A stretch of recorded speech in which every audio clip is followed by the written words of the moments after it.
Now that I've refreshed the page, if you look down here on your left, you can see that there is one activity complete, this activity called plot devices. That's a new one that I just made up. The instructions are to make a comic strip that tells a story, clearly, and to use caption boxes to tell how your story contains or uses any of the literary devices that are below. Now, this is really important, okay? In order to start this activity, I know this sounds like common sense, but you'd be surprised how many people miss this step. You need to click Start Activity. A lot of times people will skip this step and instead on the home page they'll click Create a Comic.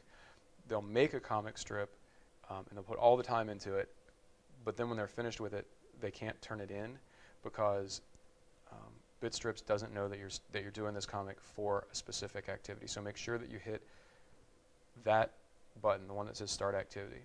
Now, you find yourself down here at the Comic Builder. Choose a comic layout to get started. You can choose any of the configurations of cells that you like, and you can modify them, you can change them as you go, as you work if you don't like them. So let's start with 6 panels. If you want to make more panels, if you want to have less panels, fewer panels, you've got controls to do that. One of the things that you can do in order to manipulate the layout of each cell, or of the cells rather, is to look down here at the control panel at the bottom. You have 3 buttons. You can add or remove a panel or an entire row. So let's say that I want to have 1 full row on top and then 3 individual cells on bottom. I could click one of these, click the button that has the X. See what I did there? Made it 2. One of them is big and one small. And if I delete the other one, it's going to make the whole row just one large cell. I can also come down here to the bottom and do the opposite. I can add a cell, make 4 cells, and you can rearrange the cell sizes however you see fit. So if you wanted to, you could keep it with 3 cells, but have 2 cells be very small, and then 1 cell be rather large in the middle. So the number of ways that you can configure these cells is somewhat limitless. So now let's make a cartoon. Up here at the top are the artistic menus. You've got the art library. In the art library you can find all the different characters that are available for you to use. Scenes, these are all your backgrounds that you can use.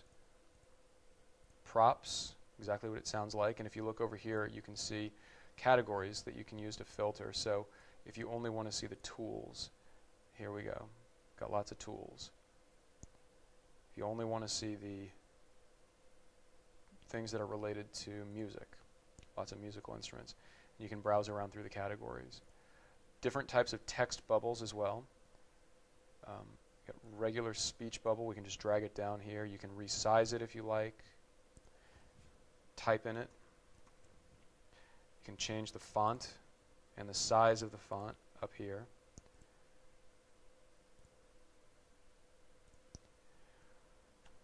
You can change the color, all these things just like normal. And controls we'll get to once we've got a few other things involved in our comic strip. So I'm going to scroll up and come back here to our art library. First thing I'll do is add a character. Now this is one of the things, this is why I really like to use BitStrips, because the characters and the things that you put in the scene you can manipulate in all kinds of different ways. So here I have just a person. I can change the look or the expression on her face. I can change pretty much everything about her. I can change her eyes. If I use this, I can even change the size of her pupils. So using this control panel, I can control the movement of her head, which direction she's facing, which direction her body, her whole body is facing, and which direction her head is tilted in. So she can be looking up or down. Using this control, I can change her stance, her posture, whether she's standing up straight, sitting down, leaning back, various positions. They also have these options over here that are pre-made for you. So if you wanted her to sit down, click the seated pose. If you wanted her walking or running, you could click this pose. And over here we've got a few other poses that are pre-designed for you. So she'd be crawling, fighting, kicking, etc. Let's see, for our purposes, let's just have her walking. So she's walking, and every single part, essentially, of her is movable by just double-clicking on her character, on a particular part of her body, and moving it around. So let's say that I wanted to move her legs. I could double-click on her leg, and I can drag it around into all different positions. I can do the same thing with her arms, and you can grab her upper arm and move it. Or you can grab her below the elbow, move it. You can grab her hands, move her hands all around as well. And you can even, by using the left and the right hand buttons over here, you can even change the way that her fingers are pointed. Thumbs up, thumbs down.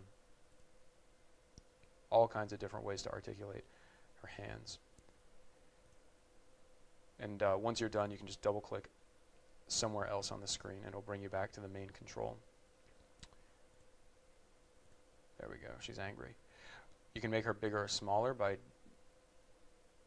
manipulating the corner here.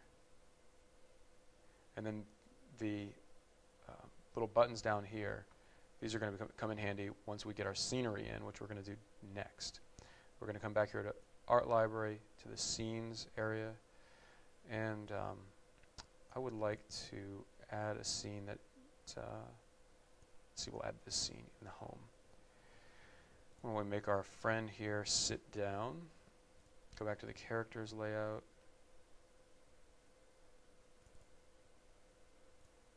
have her seated, and she's sitting at the table. But she's kind of sitting in front of the table.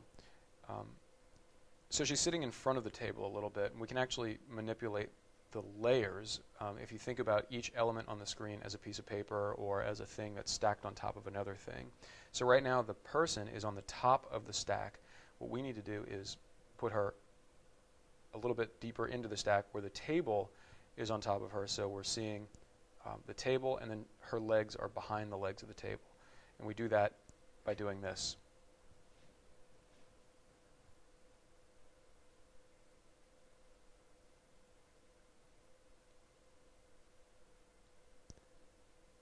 You're going to use these layer up/down toggles. So she's highlighted, we're going to click layer down, and we've just put her behind the table. So now she's sitting at the table. The background is also, you can change things around on the background. It's not static, it's not just fixed. You can do all kinds of things with it. So first thing you can do, of course, is move the entire thing. You pick it all up and move it just by dragging and dropping. If you click these buttons down here, these are going to help you control the picture that you're seeing in the screen. So why don't we try this button. This is the zoom in or out button. We can get really, really close, or we can get really, really far away by scrolling up or down with our mouse. Let's get right back to where we were. And then, of course, you can rotate things. So if you want it at a different angle, perhaps you were climbing a mountain, you could rotate the angle. Another thing that you can do is to grab individual elements on the screen and move them. So let's say that we don't want this bottle. You can change the type of bottle that it is. We can change the color of the bottle. And we can unlock the bottle by clicking the button down here that says lock or unlock. and we can delete the bottle altogether, get it off the table entirely. Anything that you want to get rid of, you can click on the individual item, click unlock, and delete. Let's see, we want to unlock this, change it. The glass is half full or half empty. We want to make it gigantic. So we also want to add a little bit of a tilt to it. To add a tilt to it, we'll click it, move it down here, check to make sure that the move scene button is on this one, the one that lets you move it around. But we don't want to move the scene, we only want to move the glass. And you can move the glass, you can tilt it back and forth. You got to be careful doing this, it's a little bit tricky. But if you come down here and just hang your mouse cursor over the corner of it until it turns into this little circular arrow, you can click it, and then if you drag, you can tilt it in different directions. So we're going to shrink it to a normal size. Now, let's grab her arm, put her hand into closed position, and let's come back here to this glass, adjust the layer down. Oops, wrong direction. Glass, layer down. And now the glass is in her hand. Excellent. So you can manipulate the scene, you can manipulate the characters, and you can do the same thing with any of the tools or any of the other items that you have in your art library. Now let's add a thought bubble here. Let's move the thought bubble just a little bit. Oops. Move the thought bubble.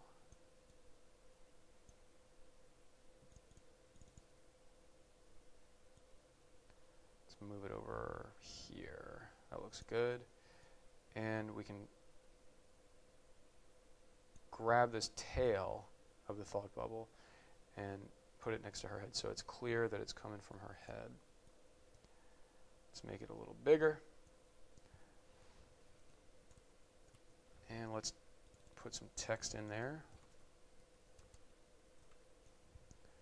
And resize as you type it. There it is. Now, of course, this is just one little scene, but you can do this endlessly in all these other scenes. Now, one of the other great things to know is that when you are ready to move on, say that your next scene is just the next frame is just a continuation of this scene. You need all the same setup and everything. You can click on this button down here in the corner, and it will copy the scene exactly into a new frame. You can manipulate independently, so you can change this scene without messing up the other one. Zoom in on an empty chair.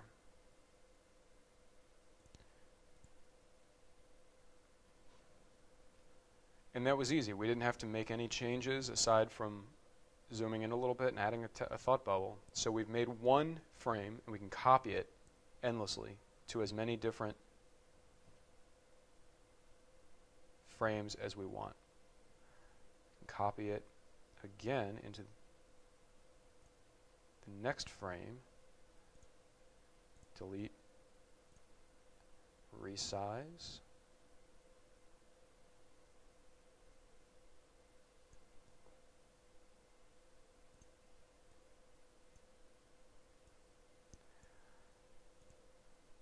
and now we're free to work in this frame. So once you get that first frame designed and your first characters designed, it's really easy to do. It takes a little bit of figuring out at first, but it's really easy to make really good and interesting cartoons, and you can be super creative because of all the freedom that you have to change the characters' positions, their facial expressions, their hands, their eyes, everything about it.